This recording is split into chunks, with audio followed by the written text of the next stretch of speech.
This story is one of the rare creepypastas that people thought was fiction at first, until they found out it came from a real encounter. Back in 2012, long before the story was turned into animations and dramatic readings, a user on Reddit's r slash let's not meet posted about something that happened to him during a late-night walk. The post wasn't written like a creepypasta. It was posted as a genuine experience. The user described himself as a night owl who would go walking around his neighborhood at 2 or 3 in the morning to clear his head. One night, he noticed a man on the opposite side of the street, tall, thin, well-dressed, moving in a strange, exaggerated way, like he didn't understand how walking worked. The man's face was stretched into a wide smile that never changed. At first, he was just shuffling awkwardly, but then he started doing these strange, dance-like steps, half skipping, half gliding, almost playful. The storyteller said he looked like someone trying to mimic human behavior, but getting it slightly wrong. He kept his distance at first, but the man noticed him and began moving in his direction, still smiling, still doing that unnatural walk.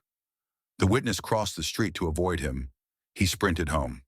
When he turned around for one last look, the man wasn't dancing anymore. He was running, full speed, silent, still smiling. That original post exploded online. People thought it was a brilliantly written creepypasta until the author confirmed over and over that it wasn't fiction, it was something that genuinely happened to him. As the story spread, other people from around the world started sharing their own encounters. Someone in Toronto reported a man dancing toward joggers at night. A woman in Glasgow described being followed by a smiling man who never blinked. There's CCTV footage from 2015 in the UK of a man stalking a girl while wearing the exact same blank smile. Even Los Angeles had reports of someone mimicking the same behavior. Stiff dancing, sudden stops, and that unnatural grin. There's no creature, no mythology, no supernatural twist. It's just a type of person that seems to exist in the real world. People who behave exactly like the smiling man in the story. And that's what makes it one of the only creepypastas that turned out to be real. Not because the internet invented a monster, but because the internet accidentally exposed a pattern of real encounters that were already happening.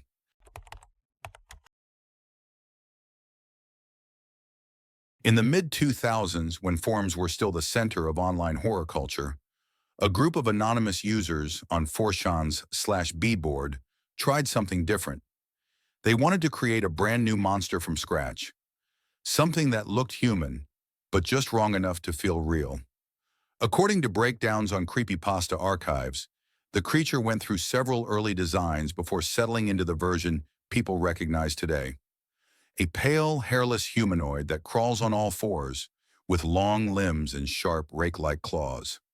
The name Rake came directly from those claws, and the character didn't start with one long story. It started with fake, found documents. Users wrote journal entries, fake medical notes, and old reports from different decades, then stitched them together into a timeline that made it seem like the creature had always been there. And this is where the story gets interesting. Older sightings from before the internet look surprisingly similar, not identical, but close enough that the rake felt like it had been built on top of something already familiar. In the 1980s and 1990s, for example, local newspapers and police logs occasionally described naked intruders or pale, crouching figures spotted near rural homes at night. None of those reports used the word rake, and none described a monster.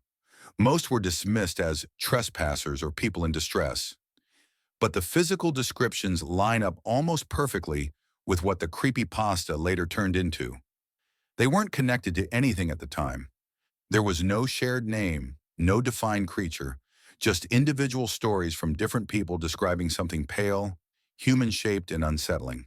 So when the rake creepypasta finally appeared, a lot of those older reports were pulled into the legend as proof, even though the creature itself was fictional.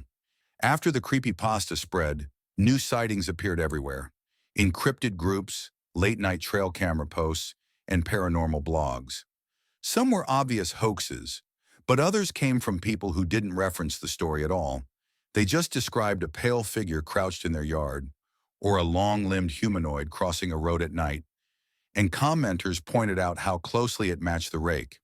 So the rake as a creature isn't real. It was created on an internet message board in 2005, openly, collaboratively, and intentionally. But the reason it became one of the most believable creepypastas is because the idea landed on top of real-life sightings that were already part of local folklore and police reports long before the name existed. In a way, the internet didn't invent the fear. It just gave that fear a face, a name, and a story to attach to.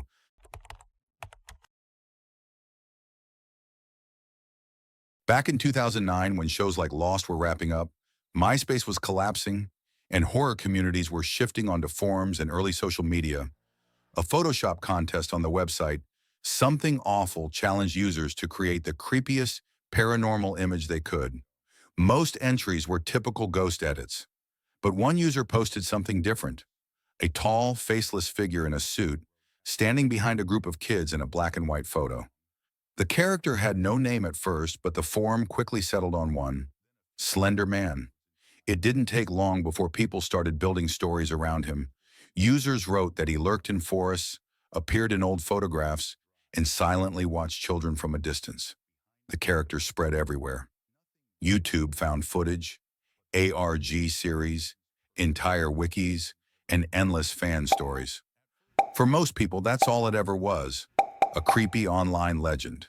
But in 2014, the story crossed into real life. In Waukesha, Wisconsin, Out of a wooded area in Wisconsin with 19 stab wounds last Saturday, has been released from the hospital. Two middle school classmates are accused of attacking her to please a fictional demon called Slender Man they read about in online horror stories. according to the official police interrogation transcripts, one of the girls told detectives, "If we didn't do something for him, he would kill our families." The other described Slender Man as someone who watches you all the time and can read your thoughts. Both believed he lived in a mansion in the woods and that they needed to prove themselves to him to stay safe. These weren't lines from a creepypasta. These were the kids' actual statements recorded by investigators. The case made international news and forced people to realize how powerful internet horror stories could become when someone took them literally. Each of these incidents came from people who took an online story far too seriously. Slender Man himself was never real. There was no creature in the woods, no paranormal figure hidden in photographs, and no mansion waiting for chosen kids. But the belief he inspired created real fear, real headlines, and real consequences. And that's what makes Slender Man different from most creepypastas. He didn't just stay on the internet. He influenced people who believed the stories completely, enough to act on them. For a character created in a Photoshop contest, that's probably the darkest outcome anyone could have imagined.